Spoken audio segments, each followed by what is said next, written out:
discussion, especially the journey on development of United Arab Emirates. It made me to recall one time I were told that Uganda, under the rule of Idi Amin, the most famous leader that Uganda has ever had, wherever you go in the world, and you say you're from Uganda, everyone will say you're from the country of Idi Amin. So during the time of Idi Amin, we're told that Uganda used to have a very good relationship, which continues up to today. We have a very good relationship with the United Arab Emirates and some of the states that form the United Arab Emirates. So during the time of Idi Amin, who was a strong Muslim at that time, he had a very strong relationship with Saudi Arabia, and we are told that at that time, like in the 1970s during his rule, Uganda used to give aid to Saudi Arabia. I don't know, maybe we shall be told of that story. But if you go to Saudi Arabia today and you compare it with Uganda, it is like Saudi Arabia is 100 times more developed, because we are here talking about development in terms of infrastructure, in terms of other things in as far as development, indicators of development are concerned. So you'll ask yourself a question, why is it so? But of course, we are also happy that at the moment we also receive aid from Saudi Arabia. And that is what international relations is all about. We interact with each other, we step in for each other, we intervene in the affairs of each other, and this is one of the interventions. So the discussion we are going to have today is one of the interventions. When we're talking about international cooperation, in most cases people talk about or think about it in terms of material, tangible things, like you see they have given Uganda money, they have given Uganda technical aid. But even this talk is very, very important technical aid that we are receiving from United Arab Emirates. Because they tell you information is knowledge. So today they are going to share with us information, which is knowledge, which can make us to rethink our own weaknesses, our own gaps and shortfalls in a way we do our development, so that perhaps we can also have better facilities going forward. I'll not forget to share my own experience with the United Arab Emirates. I first visited Dubai in 2016, and then I went to Dubai again in 2022. I stayed in, I don't know whether I will pronounce it well, but they call it Broad Dubai. And I had gone for a conference, and the conference was in New Dubai. Then when I went back in 2022, again I stayed in Broad Dubai, but I was able to tour several places, including all the states of the United Arab Emirates. If you went to Broad Dubai in 2016, the time I went there, and you went back in 2022, you could not imagine what was there. Everything was completely changed. But I'm not so much impressed about seeing the developments, the buildings, and so on. I always like to look at people's character, because my area of study is ethics, and ethics is concerned with human behavior. So when I go to places, I'm not attracted by buildings only, by the roads, by the state of infrastructure, but I'm also interested in the behavior of the people that are behind these infrastructures. Are we together? Sorry, this infrastructure. I'm always interested in the behavior. How can people work towards transformation? How can people work towards development? So I'm not just seeing the buildings and impressed with them, because buildings can be everywhere. But there are always people behind every development. So I like talking to people. So I say, what has happened? Why is it that people have done all these wonders? I mean, these are human beings like us. Then I talked to some person who told me that United Arab Emirates is built on honesty and trust. Honesty and trust. That was my major interest, honesty and trust. And you know what this person did? Because I didn't know, we're just walking and you find someone and someone greets you and you say, oh, I want to ask about this, then you ask. So this person told me, let me take you. You're women, you like perfumes, you like creams. Let me take you to a shop and you buy some good creams, some nice perfumes. So I told him, but I've not moved with money, I was just moving around. He said, no. Let's go. They'll just give to you and you bring money. You know, someone finds a stranger, a black stranger in the street, and you take them to a shop and they give you products. They don't even know your hotel room. He's not even taking your telephone number, but he simply took me to this shop and they gave me the products that I wanted, and I went away because he believed that I was going to take back the money. And he told me, this is how Dubai developed. It was built on trust. Everybody in this community trusts that you cannot tell lies, you cannot cheat, you don't have to steal from one another, you have to be conscious about others, you know, which value many of us are lacking. So my question is, how many of us are looking at development in terms of people, not in terms of buildings? Because without people developing their character, developing the values of integrity, developing the values of honesty, developing the values of trust for one another, we cannot have any development. So development, in other words, starts with us before we can see the skyscrapers, before we can see the good roads. You have to develop yourself, develop your mindset, change mindset, and start doing things in the right way. And perhaps one day we shall see the buildings. Without us, then the buildings cannot be there. Then I wanted to say something about, for instance, Cavendish University, Uganda. At the moment, we are always boasting of us being international by the fact that we have students that are international. We are very proud about that.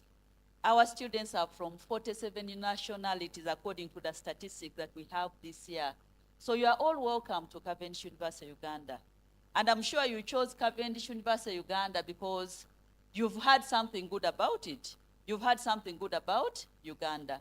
So let's promote this international touch. Let's promote trust and honesty and amicable relationships with one another. And it's through such relationships that we can be able to develop. Then besides that, we also hear, of course, right now we are looking at United Arab Emirates. United Arab Emirates is made of seven states. Yeah, he'll tell you about them. I'm not the right person to tell you. But in unity, we stand. Not so. United, we stand. Divided, we fall. So it is when people unite that they can be able to stand.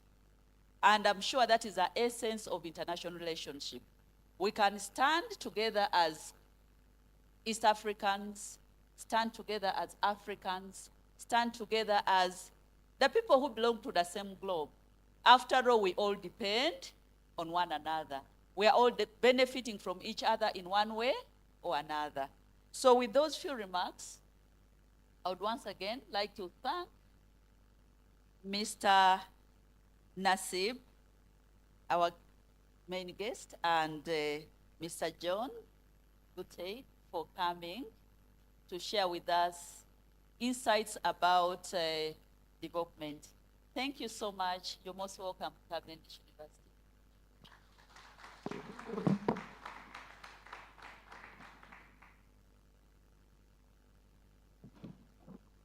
We can do better.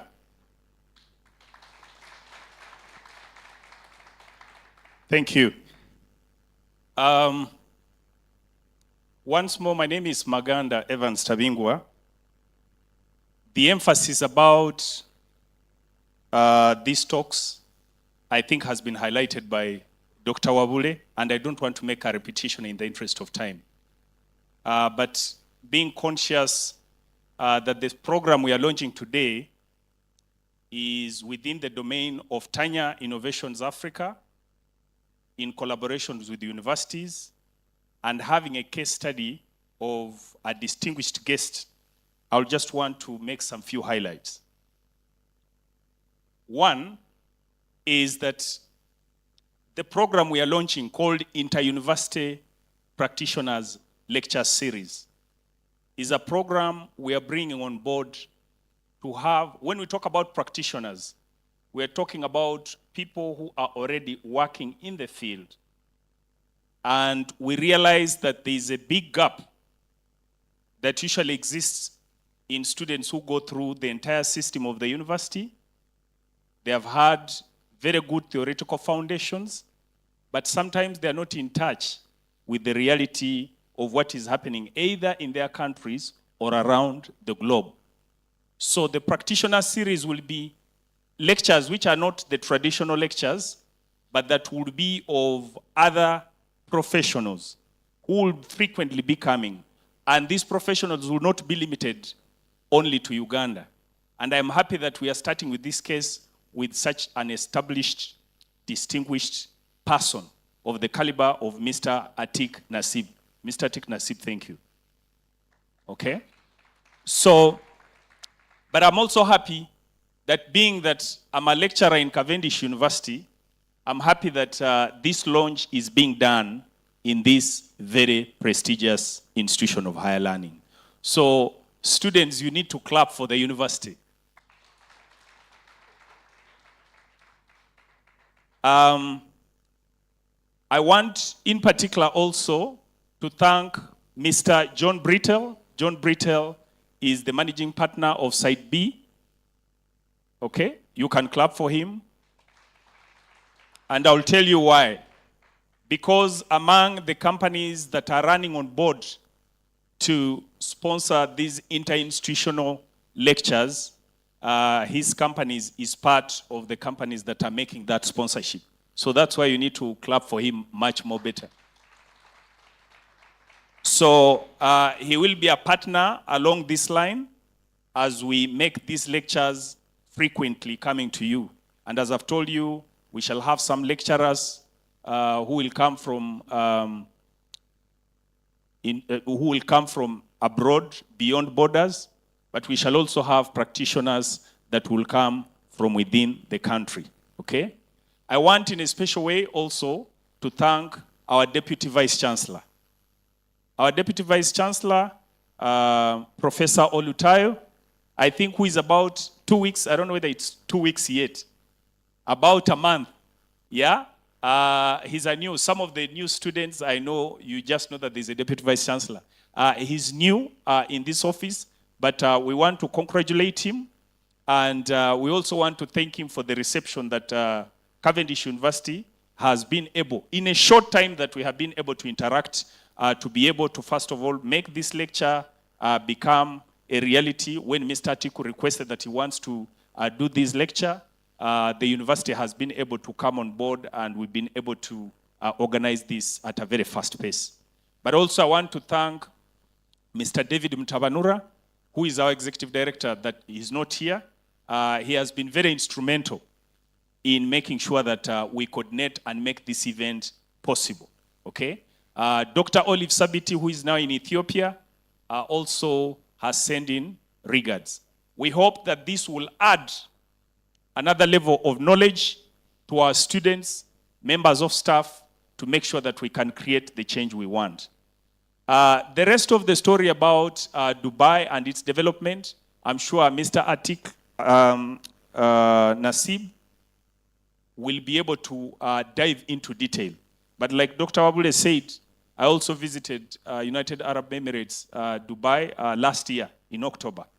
But what I saw there, I don't want to say that I wasn't almost coming back. But if there is a person who wasn't almost coming back, was my wife, okay?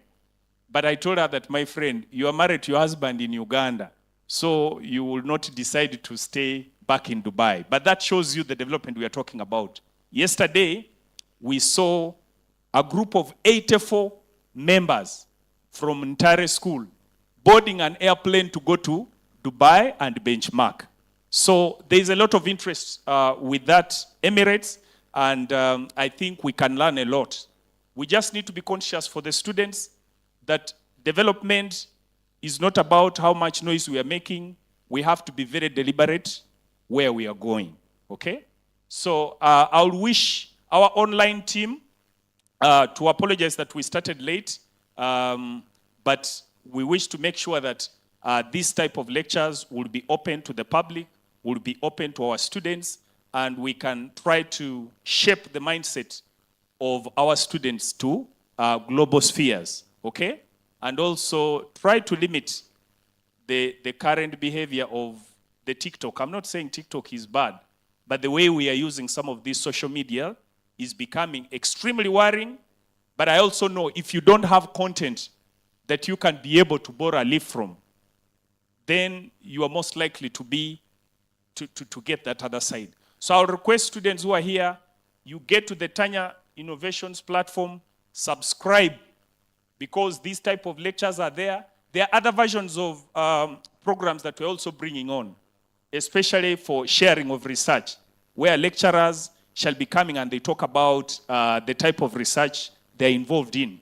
We're also going to have some sort of barazas, where we bring in practitioners and lecturers to discuss essential things about our economies, the future of Africa. Because sometimes when we get to the traditional media that we have, and you hear what the people who have become experts to discuss things, you just pick somebody somewhere because he can do a lot of talking, but then you don't find a lot of content that can help us to move forward. That is what Tanya Innovations is bringing on board, and we shall be working hand in hand with such partners and institutions of higher learning to make sure that we can bridge that gap. I want to thank you all, and at this point, you would allow me to invite Mr. John Brittle, but before he comes, I have already told you, he's the managing partner of Side B Company. Mr. John Brittle is also a board member of the American Chamber of Commerce, okay?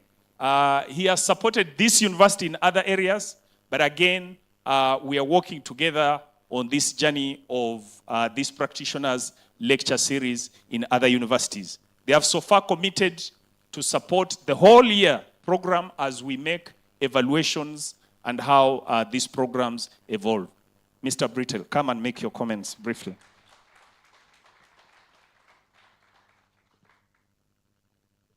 Thank you, Evans, and thank you to the guests that are here, and welcome, Vice Chancellor. Just real quick, who was here when I was here with Bernard at the career conversation? Anybody raise your hand if you were here at the career conversation with Bernardo Chan? Was anybody here? No? Okay, so I'm not repeating myself. So good, I'm really glad to be here, really glad to be supporting this. I am a product of the inter-university lecture series in the United States. So I went to a university, George Washington University, which is part of a program called Cyber.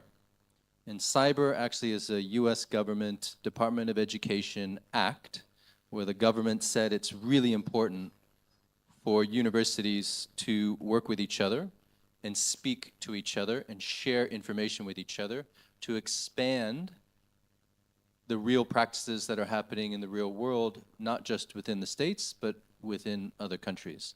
So there's actually real data behind this, and the impact that cyber has been immense and tremendous.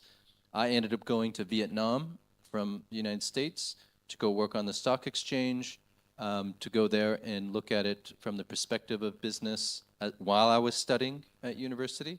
And it's a program that's funded by the government to do that. So when I saw Evans invite us to be a part of this, I was thinking to myself, one, how important it is, but two, is the Ugandan government behind such practices? Because if you think about the world today, we're not in a bubble, right? We're working interregionally, we're working internationally.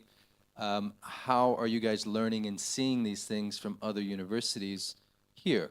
And I think having the guest from UAE come here is a fantastic way to go and share and express to you the real happenings in business. I, myself as a practitioner, I do lectures at other universities, and I like sharing information. I share from a very practical perspective. I'm not an academic, but I'm a practitioner in the financial services world. So just a little bio about myself. I'm originally from San Francisco, California. I studied at University of California at Davis. I did my bachelor's in agricultural resource economics, and then did a second one in statistics.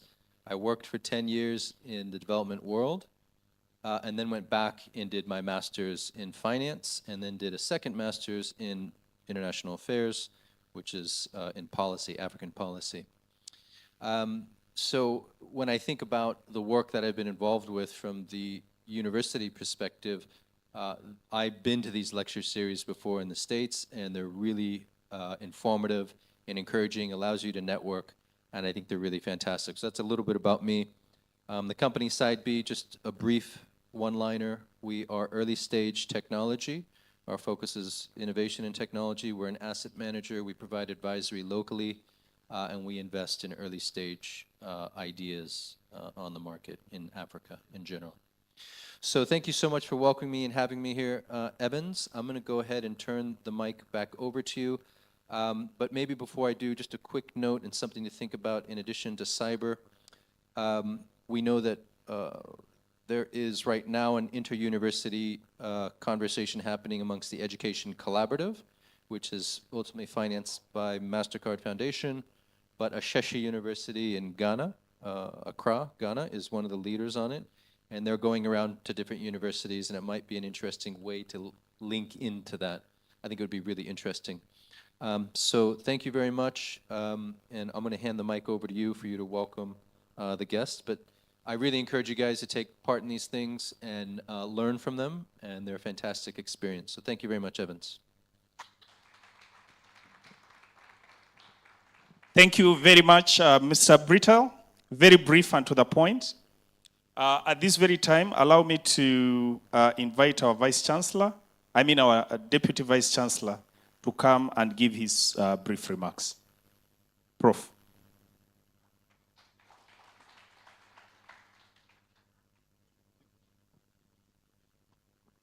Good evening, everyone. Allow me to stand on the already established protocol. Welcome to Cavendish University, and good evening. I also bring greetings from our Vice Chancellor, Dr. Olive Sabiti. As already indicated, she's at the moment in Ethiopia, Addis Ababa, on university business, but she would have loved to be here to be part of this amazing event. The guest of honor, our distinguished guest, we welcome you to Cavendish University. It is a privilege to have you all here. This inter-university practitioners lecture series is something that Cavendish University is very privileged to be hosting. It's starting from here, so that is a good sign, and it's of course a big, big privilege. I would like to welcome everyone, and I want to emphasize the fact that opportunities like this not only enrich Cavendish University student community, but it also enriches the entire professional and academic community in Uganda.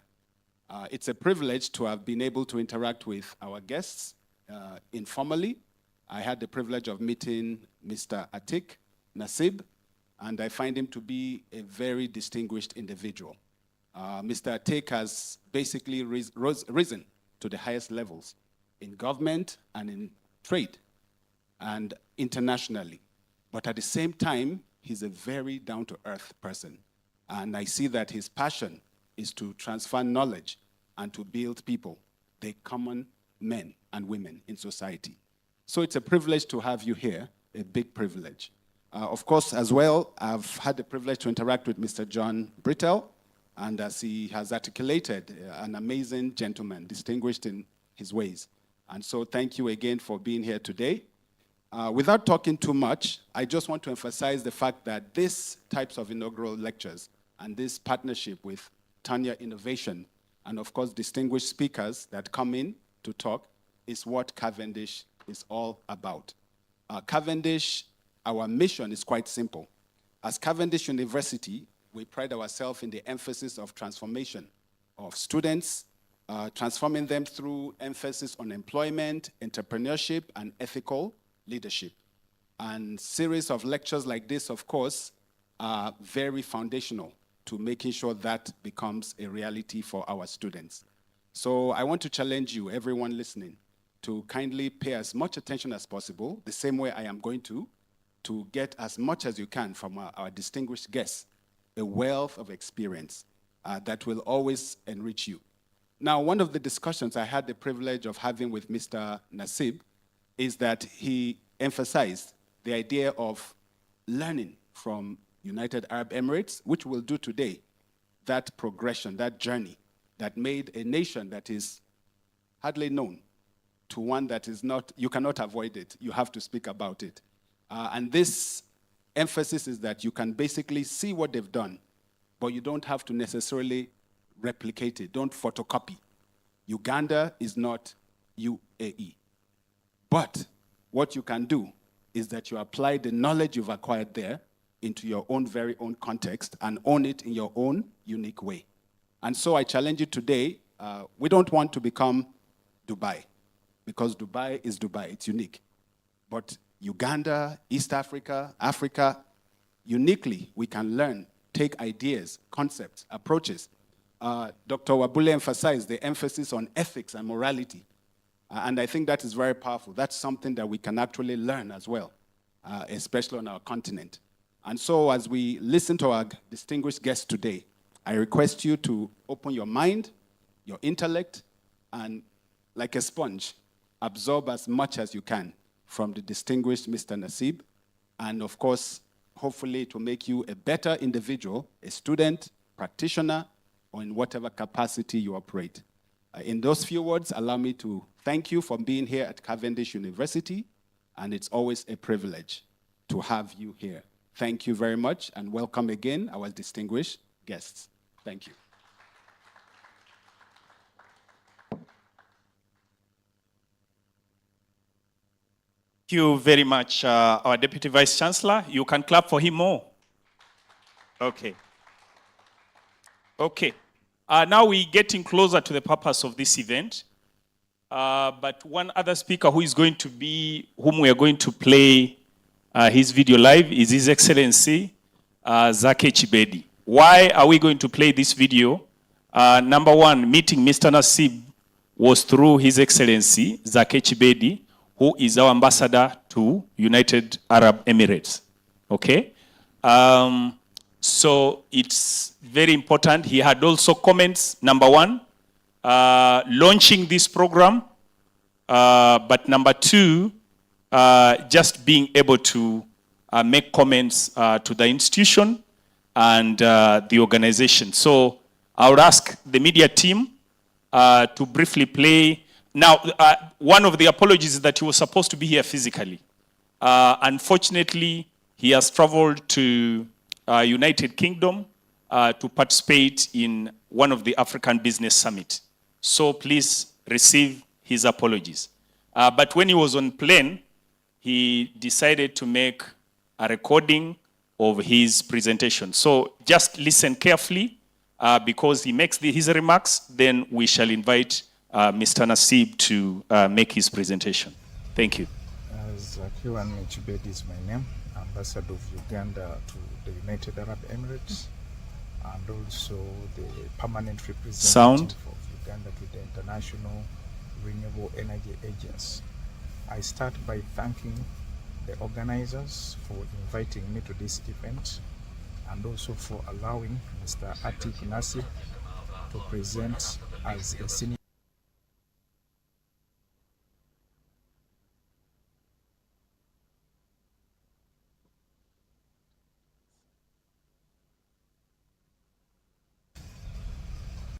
Atiq Nasib is my name, Ambassador of Uganda to the United Arab Emirates, and also the permanent representative of Uganda to the International Renewable Energy Agency. I start by thanking the organizers for inviting me to this event and also for allowing Mr. Atiq Nasib to present as a senior presenter today during the launch of this very instructive event of the practitioners sharing experience with the students and the other members in the audience. This is a very good innovation to change the way and also the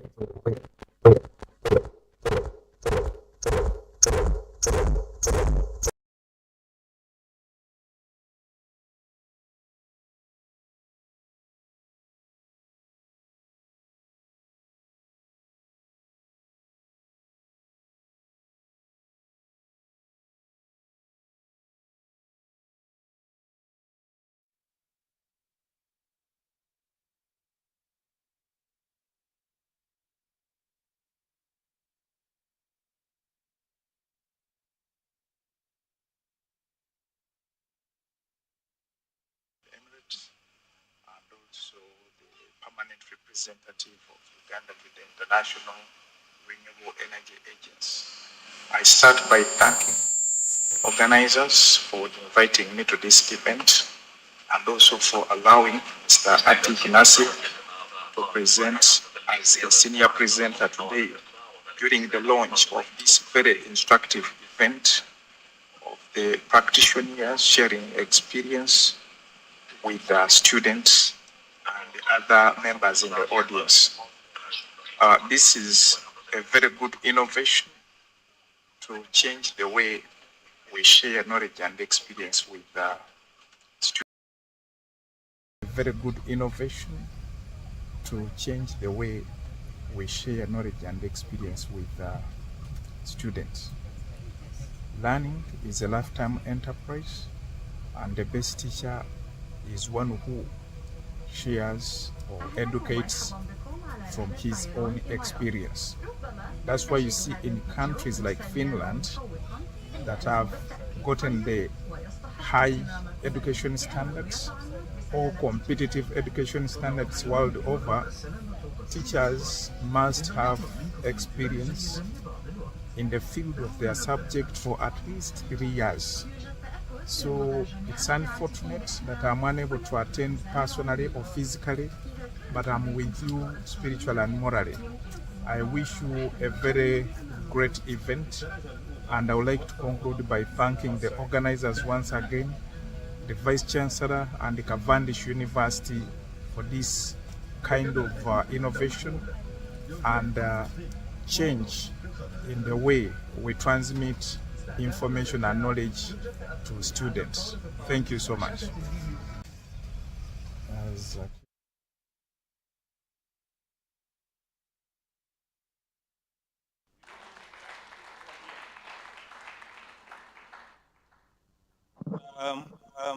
I think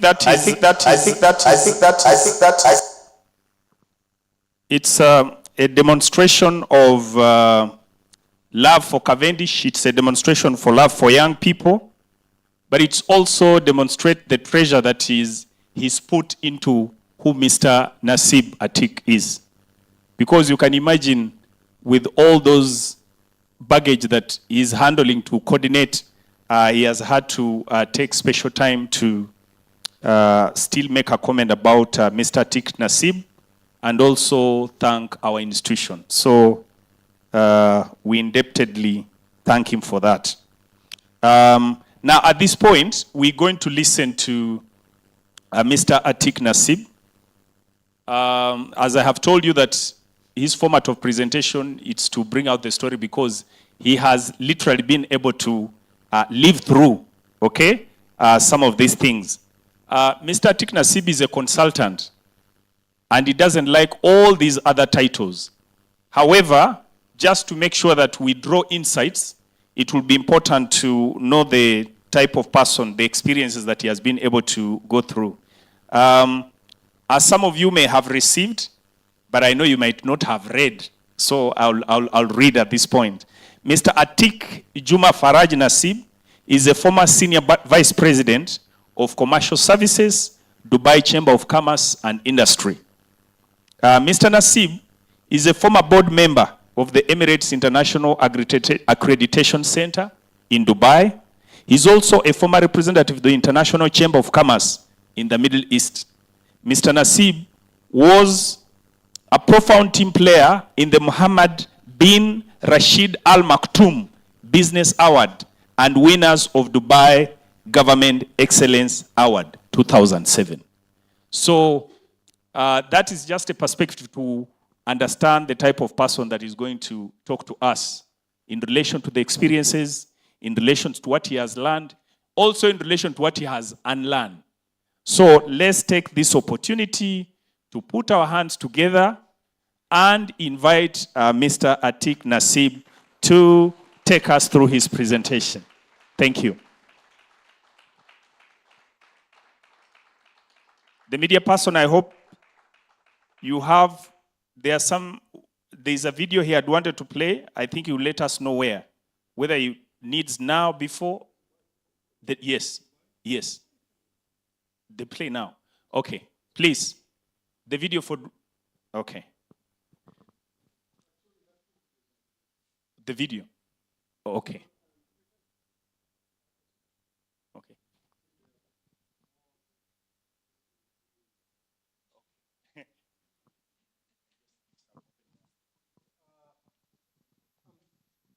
First of all, very good evening.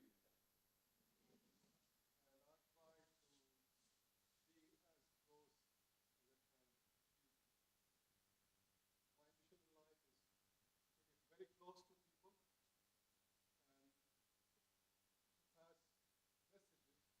Hopefully one day they will use their own lives and extend it to society. But before I start, what I wanted to say, Mr. Vice Chancellor, Dr. and John, and of course the University of English, I'm very happy to be in your premises, and as well as on the continent or the country of the fair of Africa. I have been associated myself with your country since 2015. And you can see some of them are known them since they were young, and they always call me. Can you all hear me without this?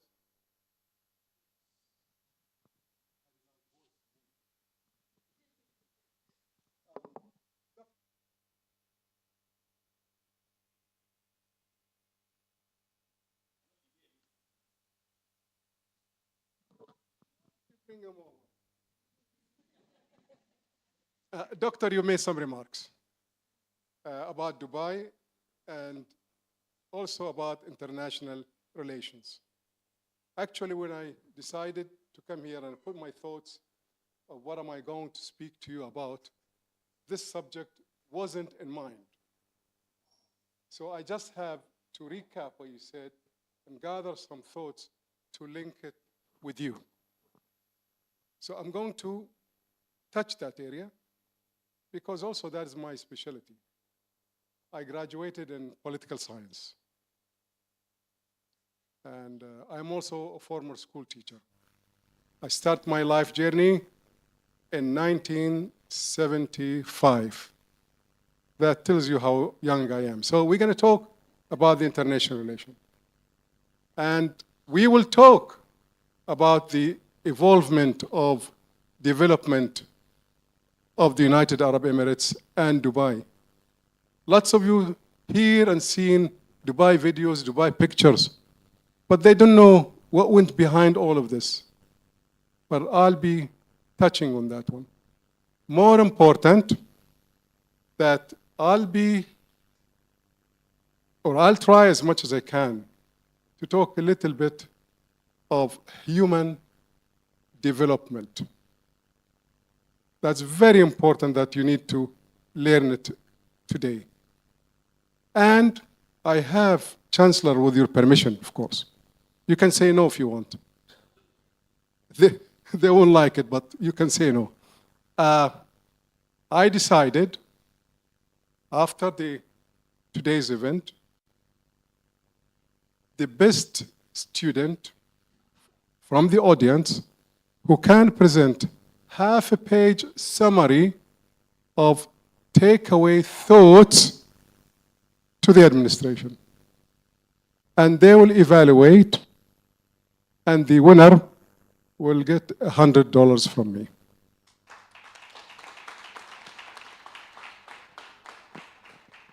You know how I can catch you, huh? So which part would you like to start with? You'd like to know Dubai development, or you want me to start with others and go backwards? I'm open. And of course, the housekeeping rule is, I think we all know the housekeeping rules. If you don't like my speech, or the way I'm speaking, can leave. I have no issues. But let me just quickly say or ask something. Why are you here today? Get up and say something.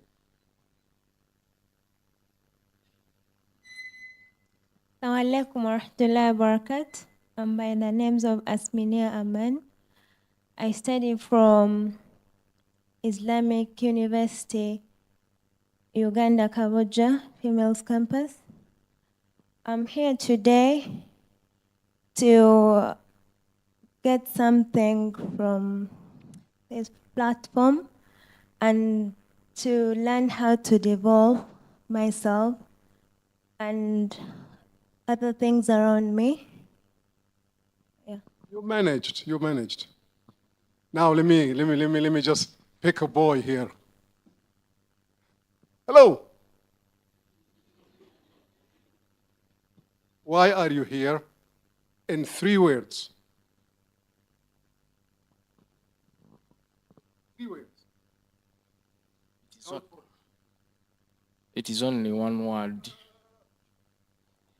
I'm here to be informed.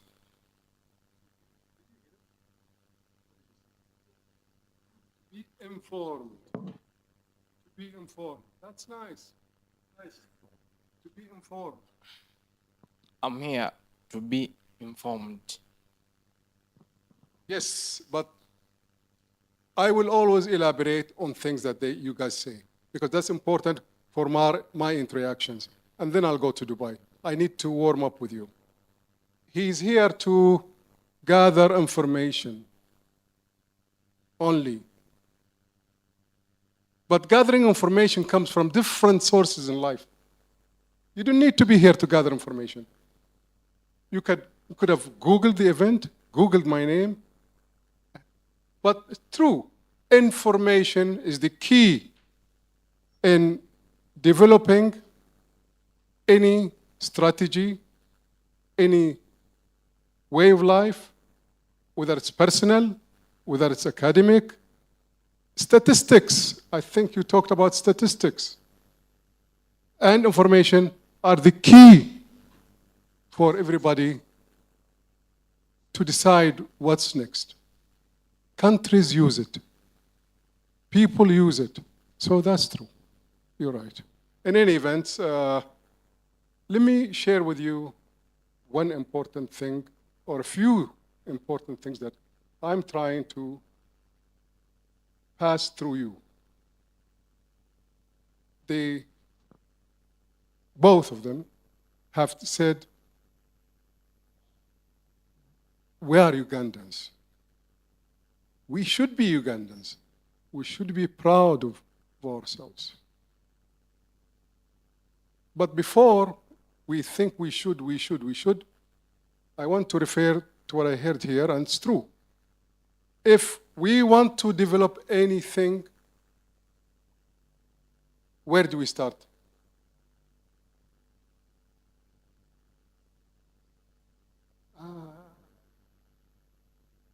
I heard the answer. Who said it? I heard the answer. You said it? She said it. We always have to start within ourselves. If you want to be happy, you teach yourself that, yes, I can make it. I want to be happy. So as Ugandans, you have to start within yourself. You have to look and see, how can I be a good citizen? A good citizen when you start within yourself, you will be able to be a good citizen. If you say, I want to be a good citizen, and you are not taking care of yourself, not taking care of your knowledge, you will never make it as a good citizen. The point is, first, take care of yourself. You've heard the words ethics. Yeah, I think I heard it. Values. You've heard talking about technology or TikTok. Life will never go back. This is a fact. In Dubai, you've seen it. It was desert, and now I regret sometimes to see all of this because I grew up in the 60s and 70s. And I still want to go back to those old days. But the reality says different. You cannot go back. You have to walk with the people. You have to move on, using the technology, using the innovation, using all of these modes of life, the current life. But most important, values and ethical of yourselves, those should never change. Because those are the pillars of your principles in life. So always think of your values, your ethics, and then moving into technology. When I was, first of all, I need to time this, Evans. We agreed to divide this into 3 sessions. So this is part 1, should not go more than 15 minutes. And then I'll switch to another topic. Okay. No, it can always wait. I want also to share with you a little bit of my life experience because that's very important for you as youngsters to understand how people can make it if they want.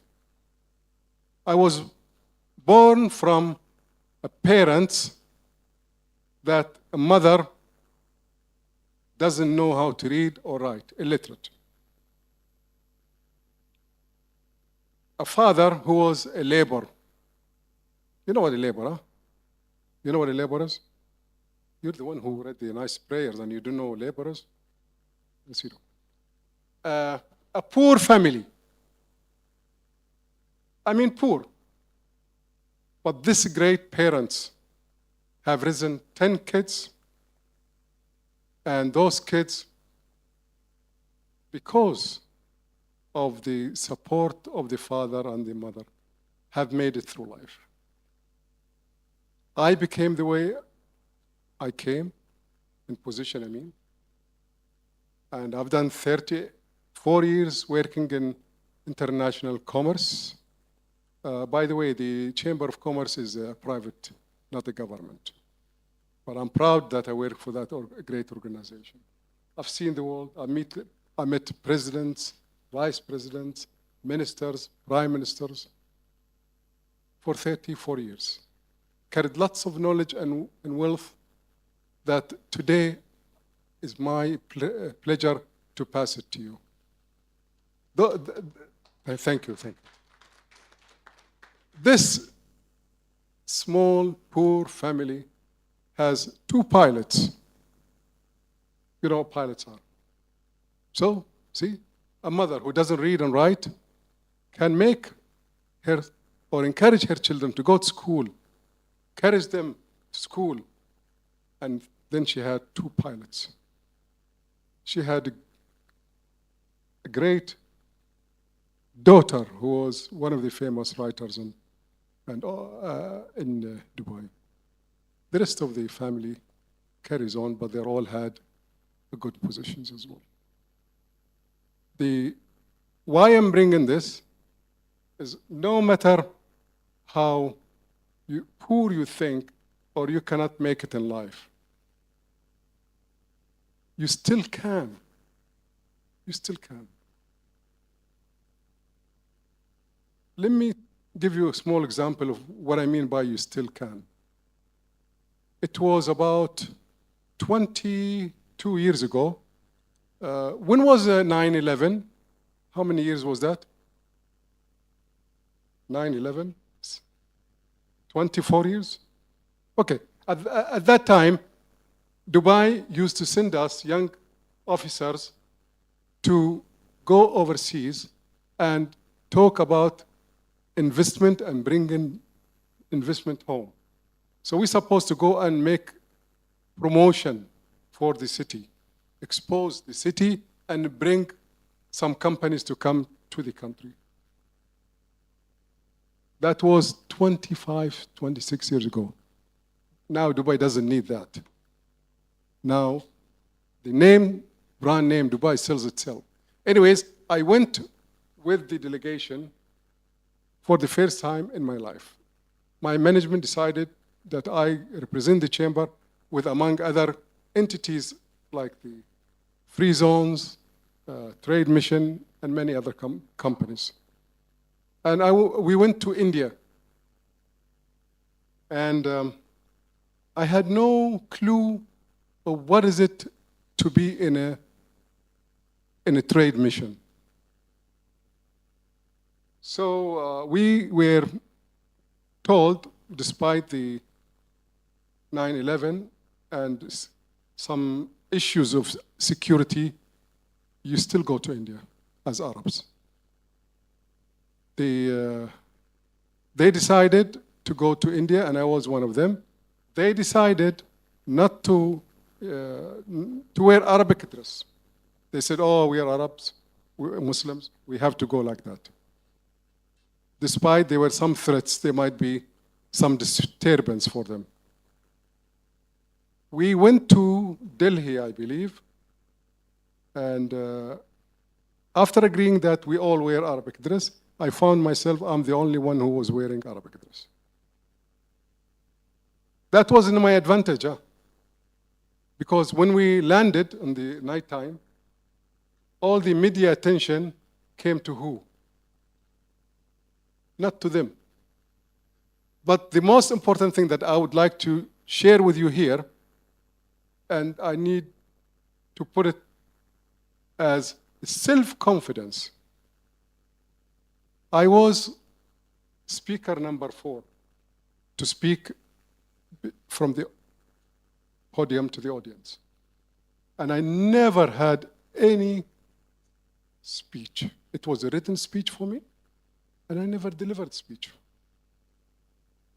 So I went the next day waiting for my speech.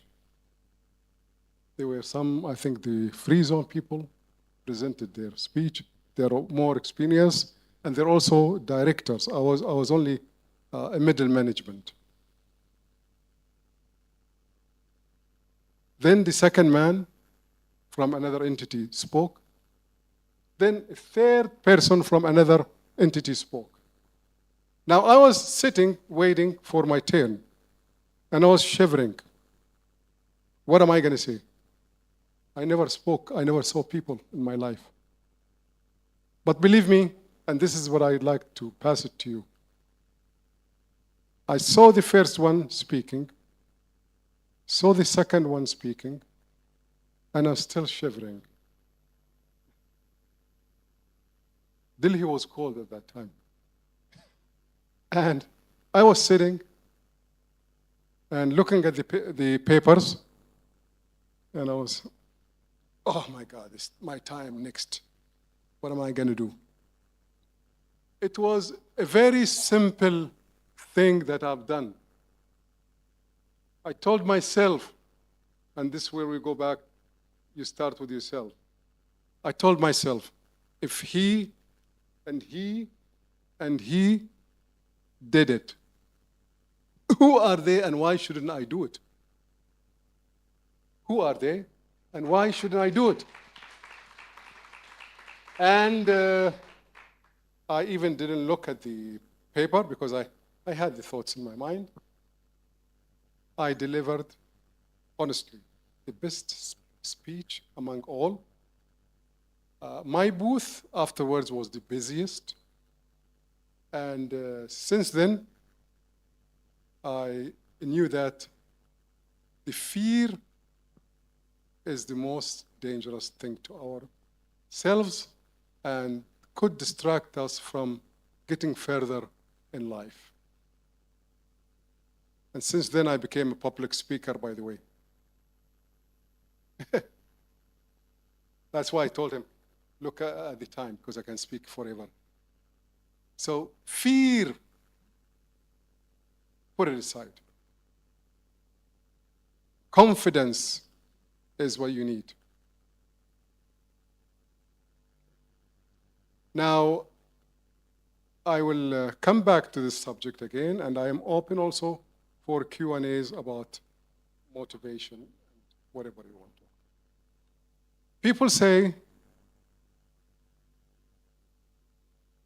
50 plus years of development in the United Arab Emirates could put the country in #1 in so many areas. How did they do it? Was it difficult? Some of them, Doctor mentioned, but I'll touch on others. But before I go further, if you really look at the geography of the United Arab Emirates and Dubai, the way it is located, Dubai has always been a trade hub. In the old days, forget about the new way, in what you see nowadays. We've always been traders, especially as a transit point. We used to bring the clothing, spices from India, stop in Dubai by small boats, and unload. The boats will go to Iraq and Basra, bring dates, sell some in Dubai, continue back to India. The same thing happens with East Africa. Comes from East Africa to our region and distribute. So whatever you see today is a continuation journey of the old days. However, there are things that happens, and I will touch on them.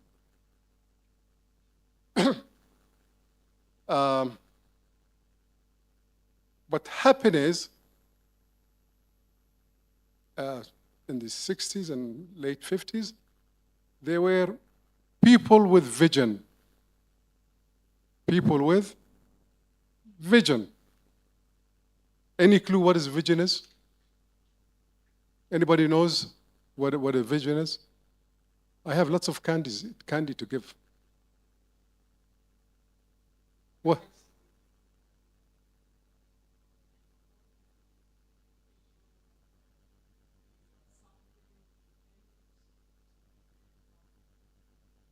Something you and then hasn't arrived, but you have to reach for it, huh? Yes, I'll take that. You always in life have a vision, a long-term thing that is there that you put for yourself to help you develop or reach. But reaching there, you need to develop strategies. You need to have objectives, missions. So our government has always had people with a strong vision. But is that enough? The government has set vision for you. Is that enough? Why are you doing like that? Tell me. Yeah, you can say. You wanted to say something. You need a plan. Okay, we call it strategy sometimes. And by the way, there is short, medium range, long range strategies. You need the players. You need the people to guide you and to reach there. So Dubai had leadership with a vision. The vision is based on how they can position themselves in the international and the global markets, and people who are going to implement the strategies. Now, doctors have talked about human involvement in this case. What is unique in the United Arab Emirates, or before I go to that, you have the vision, you have the mission, and you have your objectives. The government says, we want to paint this in another attractive color that if you see it on TV or on YouTube, you will think Dubai is the only place I need to. And that's it. Now, to do that, you have your mission and objectives. But to do that, you need the people. So government gives it to different organizations, say, this is our vision. You go and work, plan to reach this and complement this. And each department, like the municipality, like the free zone, like the ports, like the chambers of commerce, will do their homework to achieve that vision. And within themselves, each organization will do it departmental. Because each department will, the HR has to do something, the IT has to do something, everybody has to do his part. So, government, department, and then goes down and down and down. And that's why Dubai succeeds to have everybody, in a way or another, implementing the vision. In another word,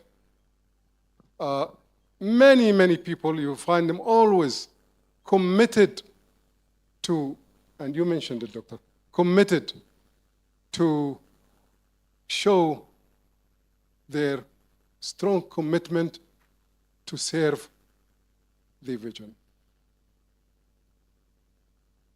So this is what happens in Dubai.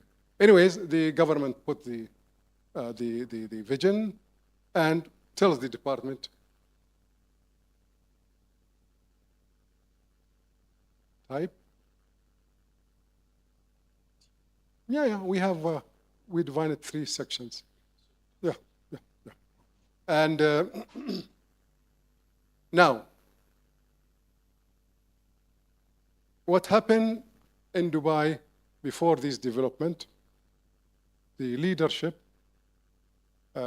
decided that because of the geographical situation, they have to survive because the pearls and fish business have vanished.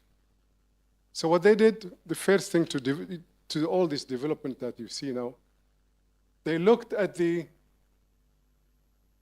if you know the Gulf, they looked at the surrounding area.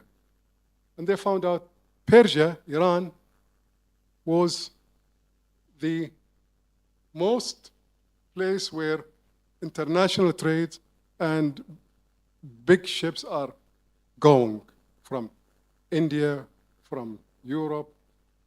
And then the goods, whatever it is, will go to Persia, to Iran, and come in small boats to us.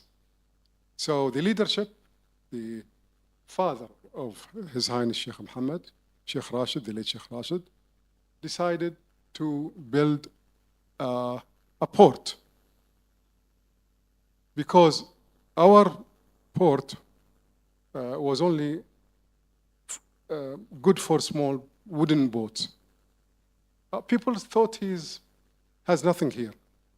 You're going to compete with Iran? He said, look, count how many ships are yet waiting to go and unload in Iran. At least if we can manage capturing few of those, it will be the beginning of future development. So he decided to widen the creek. The creek is the water that comes from the ocean into the city, divide the city. Build and widen the creek, talk to the ship owners, managed to get few. Maybe they couldn't come all the way in, but they waited there because the waiting time to unload goods in Iran was too long. After that, they built the first port, Port Rashid, borrowing money from the other places and from the banks and traders, and started building the.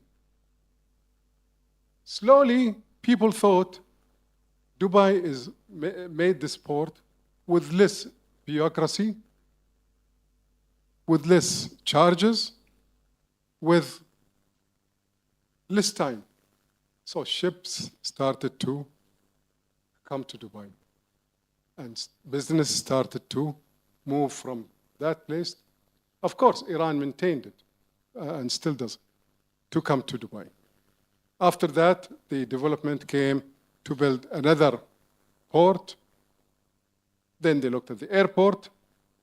They saw that it's a good idea to make Dubai as a transit point for planes, a small airport to a little bigger airport, to establishing an airlines for the country, to be the largest airport as far as passengers. I think it's the second after Chicago, with more than 60 million passengers a year.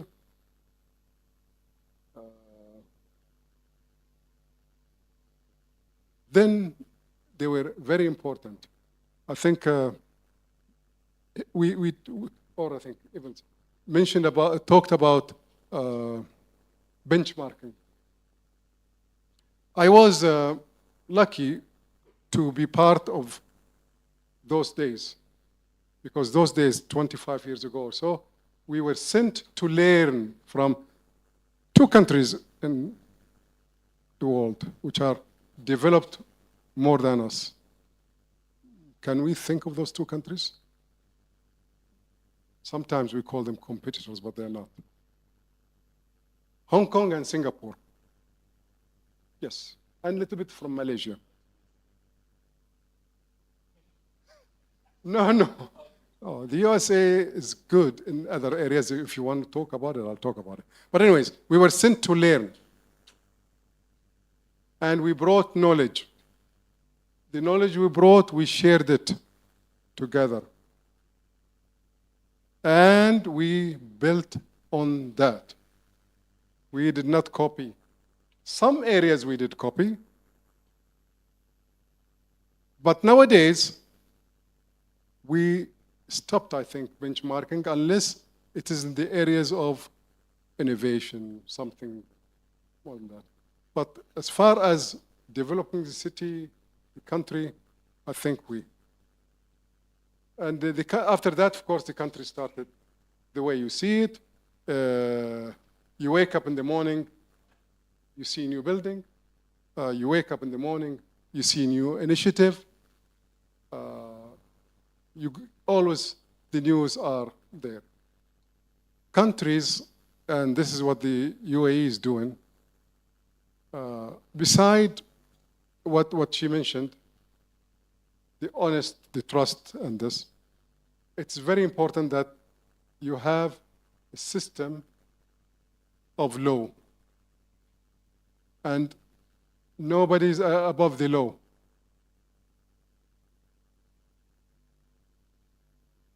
You caught red-handed, you pay the price. Everybody is responsible. In the government, they have what they call the secret shoppers. Those are people that are sent to you to evaluate your services, the way you handle services, the way you behave within your offices, and they just come and present any transaction documents, and they take remarks. At the end of the year, the government or the ruler will come out and say, hey, out of those 22 organizations, the highest and the best organization that was done good is so-and-so, and the list goes down, and then he will say, the 4 down organizations are there. And he will tell them, I give you time to improve. So if the government is committed to the level of services, why shouldn't we follow the same? Also, one more thing that I'd like to share with you as far as our sharing or things that we share with the government. Open door policy. Open door policy. What is open door policy? You sit and open.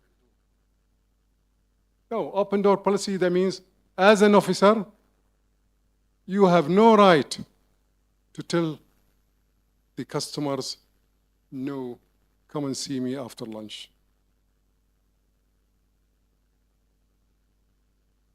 Or I cannot see you, I see you after 3 days. This doesn't work in Dubai. If you're not there, somebody else has to be there, has to look into people's problem. There's another thing that they practice in Dubai, which makes Dubai unique also, is complaint and suggestion system. The government, in its website, there is a complaint. You have difficulties with that department, no matter who he is. You just send your complaint.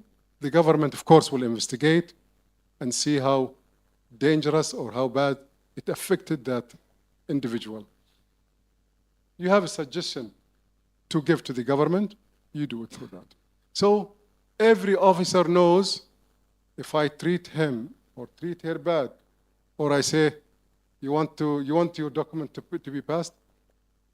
Put somewhere, you know, give me something. Doesn't work. That's why the country is being developed very well. I'm not saying that we are the best, but I'm just throwing these to show you how what you see has happened.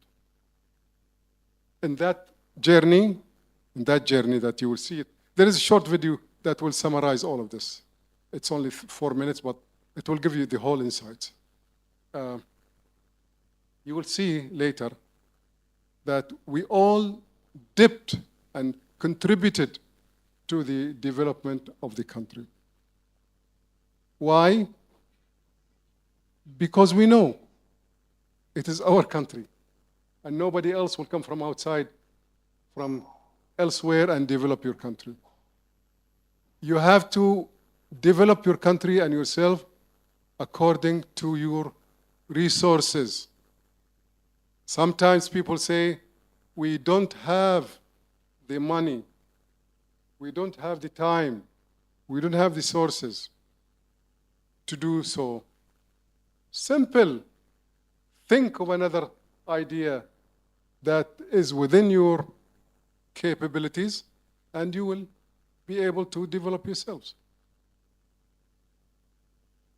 You are very young, and I know the university provides you with opportunities to understand innovation and intelligent artificial intelligence, isn't it, Vice Chair?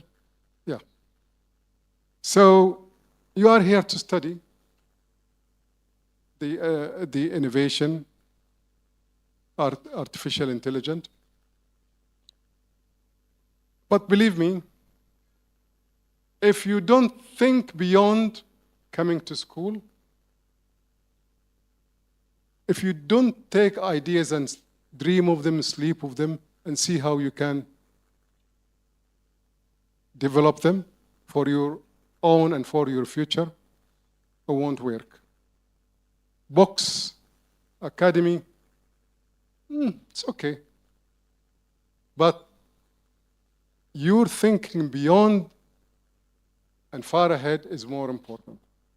So think of what ideas you can implement, because the future is for those who are good in thinking of innovative ideas, and good for those who can read the future. Very important. Reading the future is very important. It's not a new thing. I remember in my job, responsible for exports, I always have to, with the team of course, think of the markets around us. How and which countries we have to go to. We always study the situation, being political, being geographical, being all kind, to build which markets are we going to. And I'm happy to share with you that African markets represent the majority of our businesses. From Dubai, we serve more than 2-point-something billion inhabitants around the world. Africa has the biggest chunk of that trade. And the trade, of course, built on trust. Dubai made it this way, again, not because of what you see in the videos, but because of the leadership and the commitment of the people to add to that journey. And one more thing about this section. I think if you really want to develop yourself in technology, you can. Innovation, you can. But put in yourself that I will be there and I can. Observing is very important. Look around you and see what is it that I can make to make a living, or I can sell better. How many women here bake cupcake? Cupcake. In my country, in another countries, let me not talk about. Many women, when they want to start business, they will start with a cupcake. I'm not saying that is a bad idea. You still can make money from cupcake. But what makes you ahead is what makes your product unique, what makes that cupcake unique. Maybe if you can tell the people that my cupcake can last a week without putting in the fridge, wouldn't people buy it? People will buy it. But if you sell ordinary cupcake that you will throw in the garbage after 1 hour, won't work.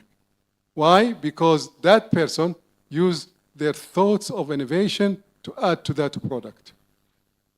And of course, they use their marketing strategies. They use, John knows about marketing better than me. But that's how you always have to think ahead of the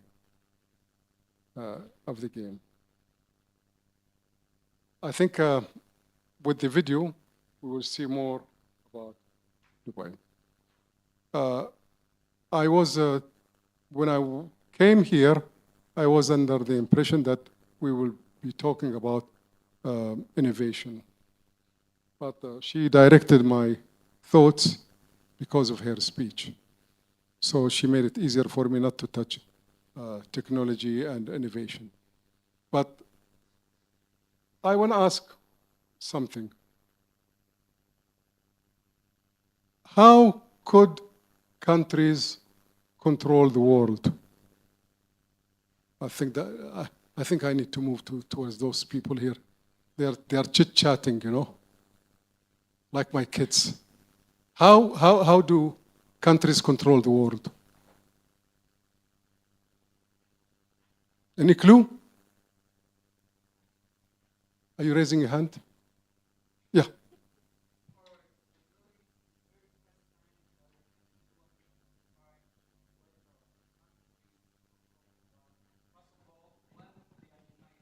They're what? No. You've answered enough. How about there? How the countries can control the world? You said united. Yes. Okay. For me, I think some countries use their military strength to control the world. How do they? How can a country control the whole world? I'm saying military strength. Military power. It's okay, but that is not the correct and doesn't last long. We've seen it around the world. I think we are getting you excited there. I want a female to answer. No prime minister female here? Is that a female behind right there? Yeah? See, my team took my glasses, sorry. Where is the power? Yeah, let her say. Oh. Good evening, everyone. One thing I've observed how superpower countries have control over the others is through the economy, market, and trade. Economy, basically. Come very close to me. I'm too old to walk there.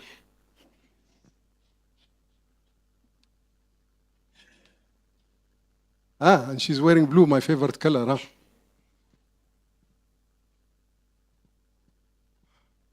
You're wasting my time.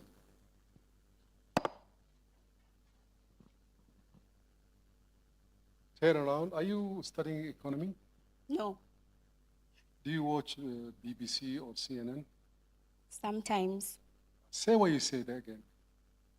I said most of the superpower countries have control over the others through the economy. It's true. Economy today is the key.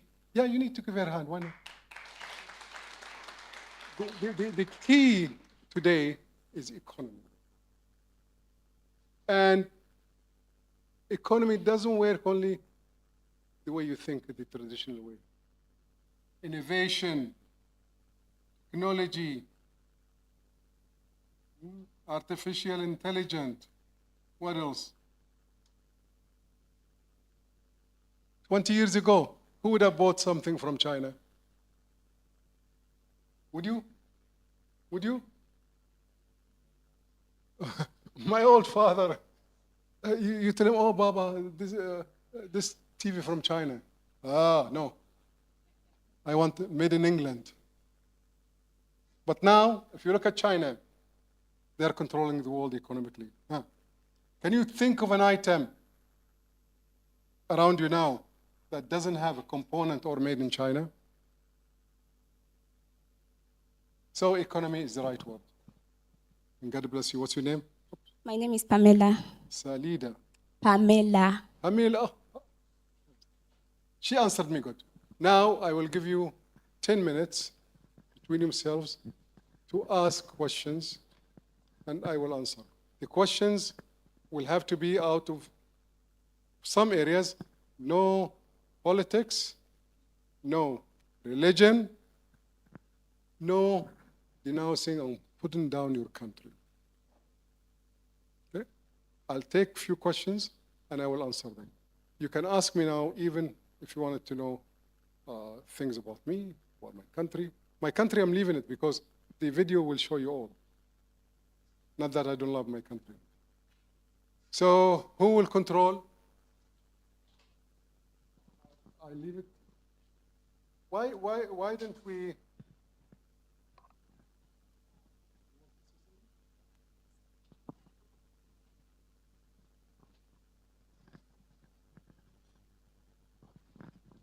Good evening. My name is Sunny Jeremiah. My question is, you spoke about vision. And sometimes we have visions as young people that sometimes you get mentors, and instead of helping you grow the vision, they turn you down. They say you cannot do it. But deep inside, you know, if I try this thing, I can make something unique out of it. Just like the way you said, someone can make a cake and make it last for 7 days than the cake that stays decent. How would you advise us as young people who have visions and who have been turned down and, okay, you're trying to get up to that point, but somehow you feel that I will not make it, or I feel that I'm discouraged? Good. First of all, you already have a vision. By being here, coming to school, you have a vision to be there to do something. So what is your dream? What is your thing after you wanted to do? That's your vision. Vision is dream. You dream about something you want to reach.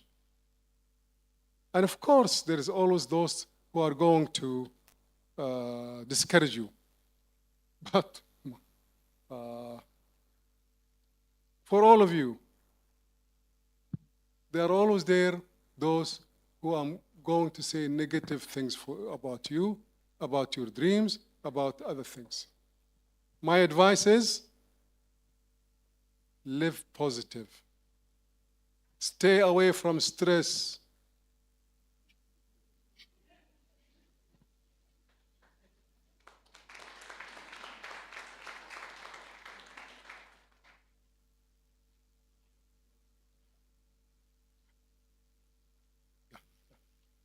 They're telling me go home. You stay away from stress. Very simple. Have your values calculated and set.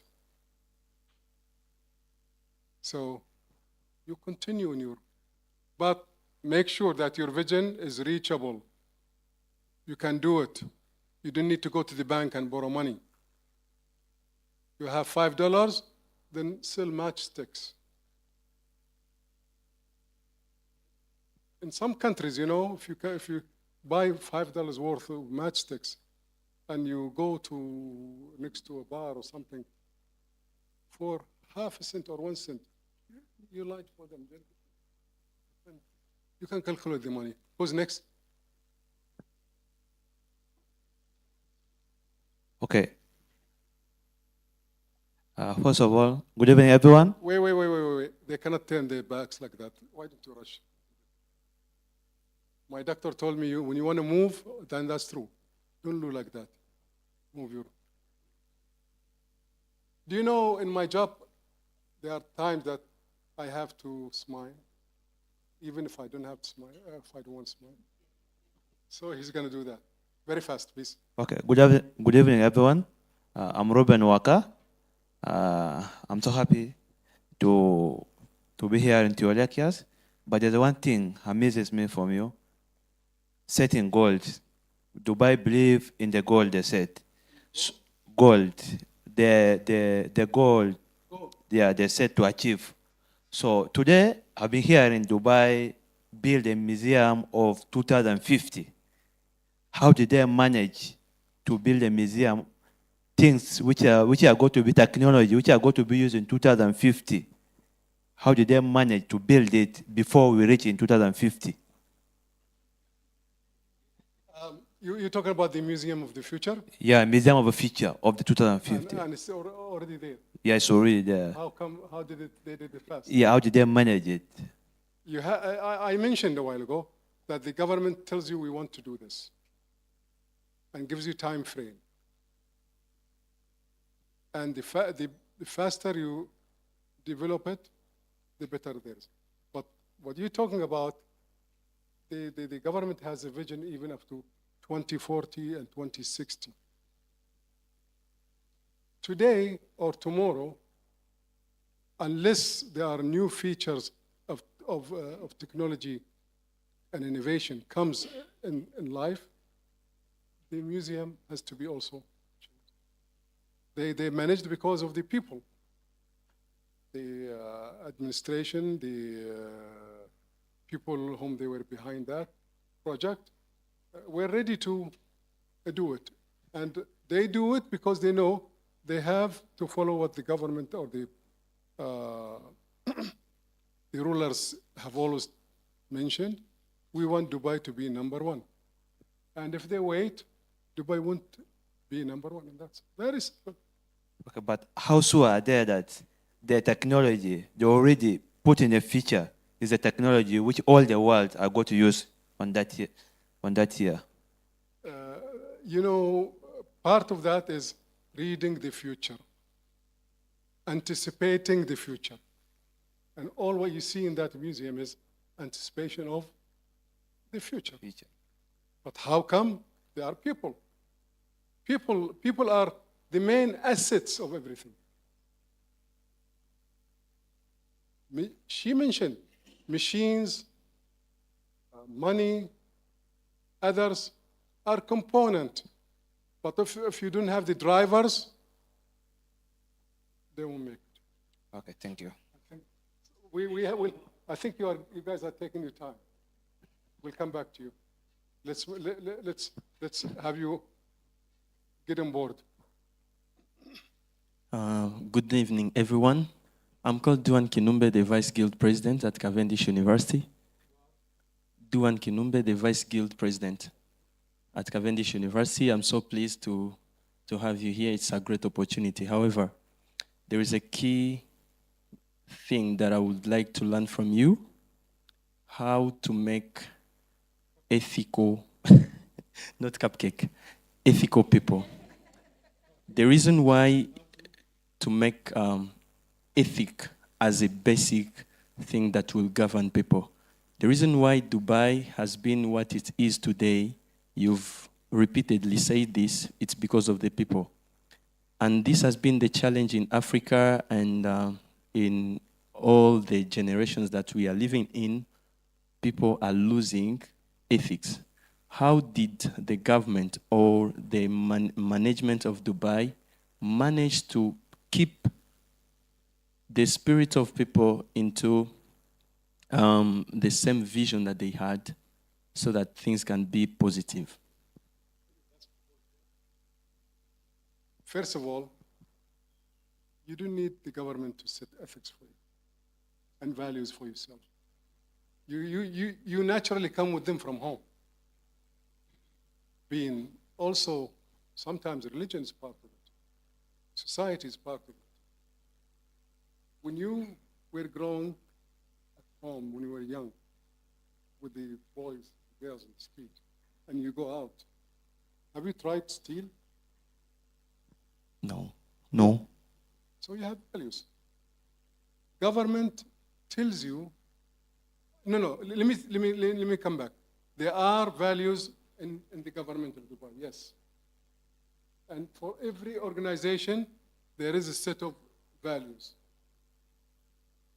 But what we're talking about is values of your own. Values of your own, you can get them from the surroundings and your beliefs.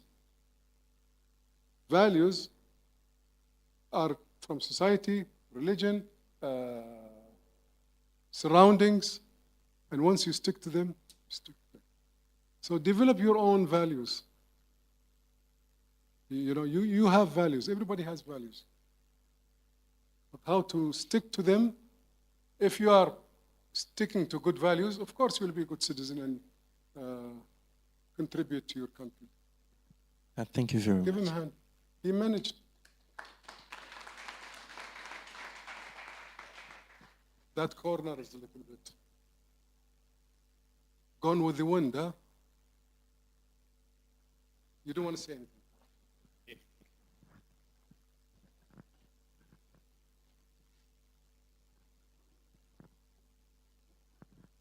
Should I come that side?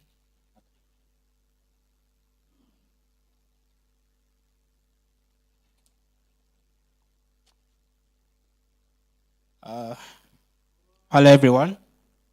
Taken one, and that's. My name is Abdul Jalil. I have a brief question for you, sir. Brief question. What measures are you taking to address economic inequalities in Dubai? What measures are you taking to address economic inequalities in Dubai? It's quite a huge problem in so many countries. There is a huge economic gap, yeah? You see the rich being richer and the poor being more poor. There we go, politics again. Yeah. I try not to talk politics, but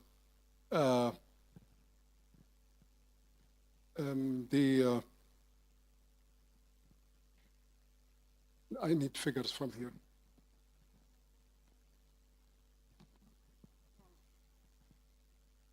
I just saw this. The GDP for Dubai on 2024 has gone by 3.2%. And and in figures, $116 billion. Now, how do we maintain this? Because there is a structure of economic strategies that the organizations, the governments at all levels have to keep reaching. Also, the governance, governance. Also, the rules and regulations for FDI, investments. All of these are contributors to the whole economy. And of course, by each year, the government says that we don't want to go below last year DGP numbers, and we want to go higher. Minimizing spending and ensuring more income. Looking at deficits is one way. So diversification is very important into any economy. And that is, maybe I should have answered you from the beginning. Diversity of economy is very, very important to stay alive. Some countries, because they have oil, they think we're going to be rich all the time. But in the United Arab Emirates, the diversity of the economy is huge, and especially in Dubai. People think in Dubai it has oil. Dubai doesn't have oil. But because of the diversity, they can maintain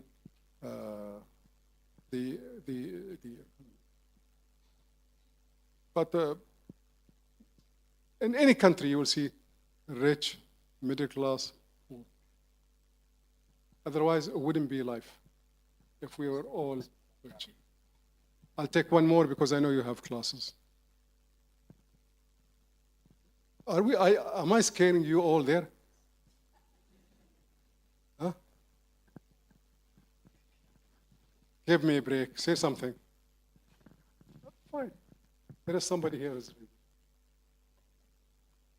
This is the last one.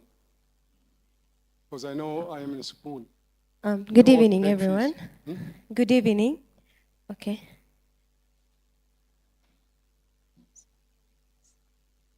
And we play the video after this. The video after this. Afterwards.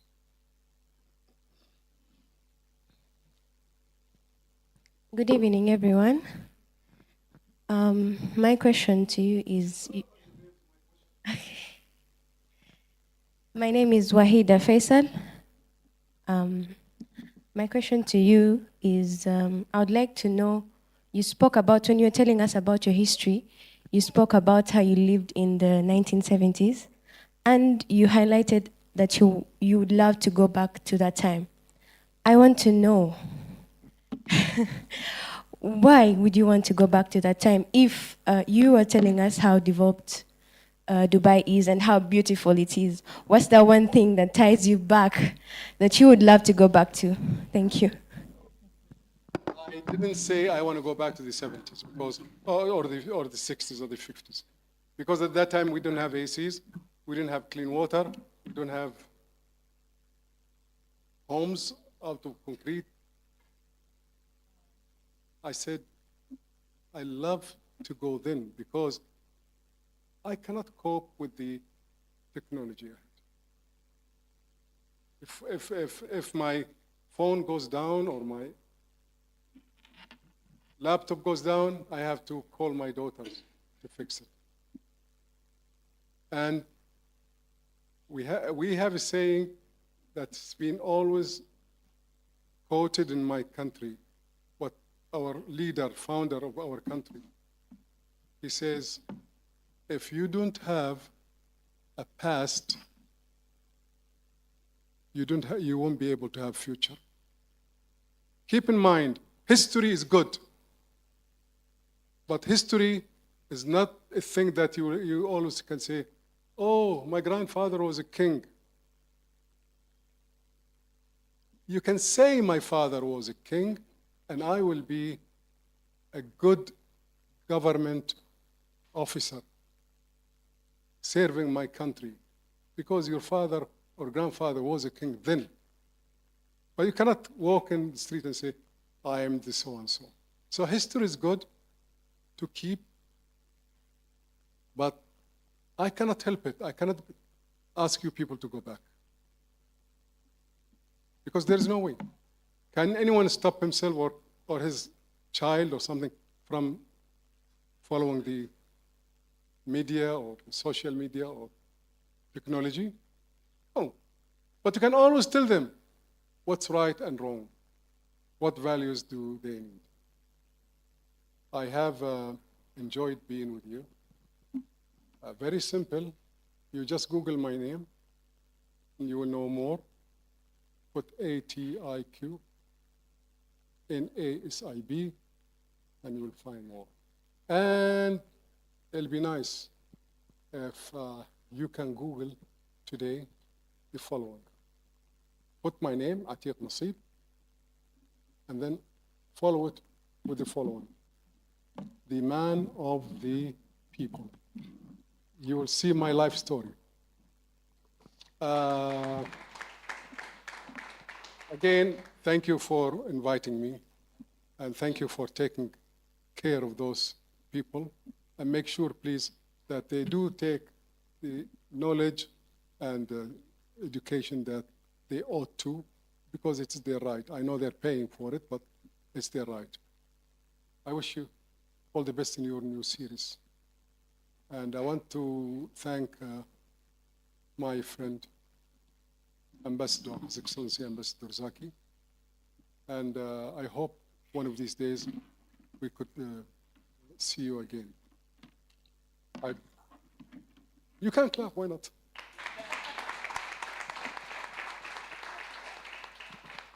Okay, that is good. Thank you. We're going to have, I think one activity is to play the video that he had prepared for you. I don't want to go away with it. And maybe we shall have closing remarks from our DVC, whom we also want to thank for sparing time. You know, to have a DVC, there are so many things. And for him also having been here, that's, we don't take it for granted. Yes, okay. I hope the volume is on.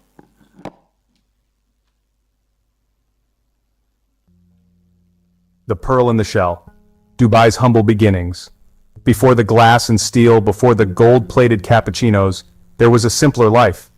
The creek, a natural inlet slicing through the land, was the lifeblood. It was a bustling waterway packed with dhows laden with spices, textiles, and pearls.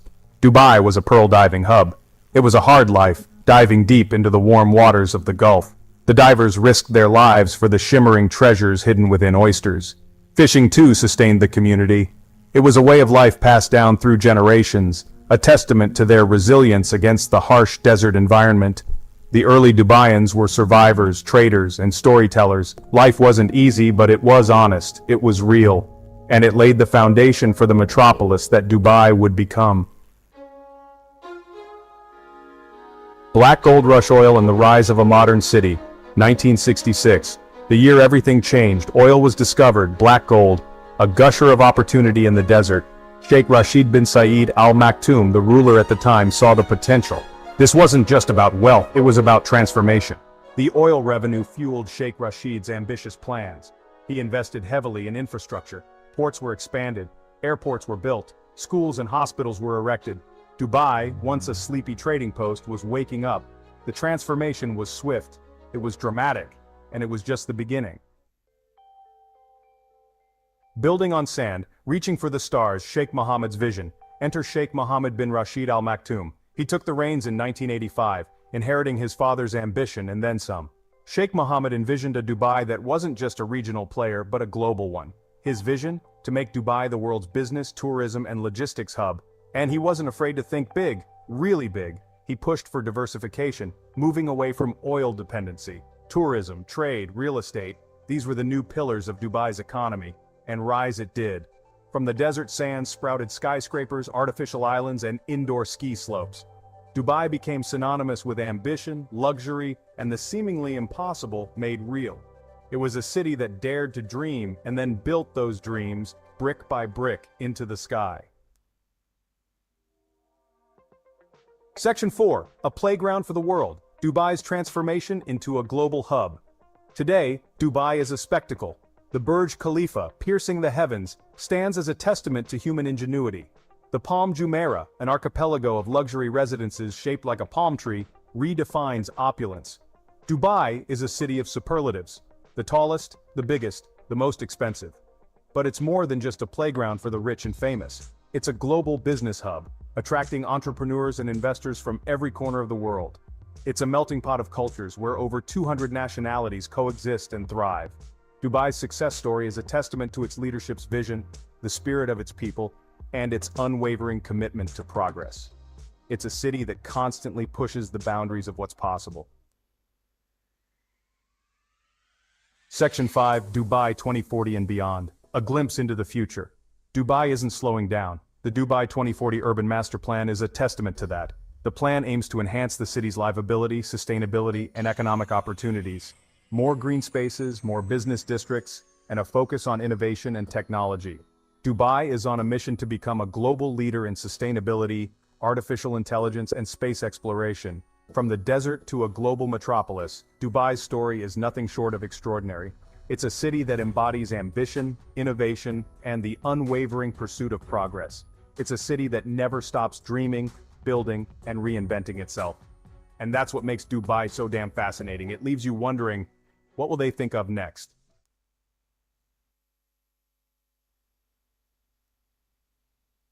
How about getting... Okay.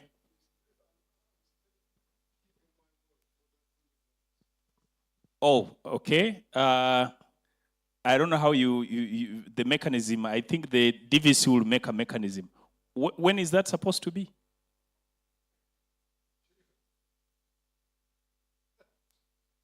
Okay.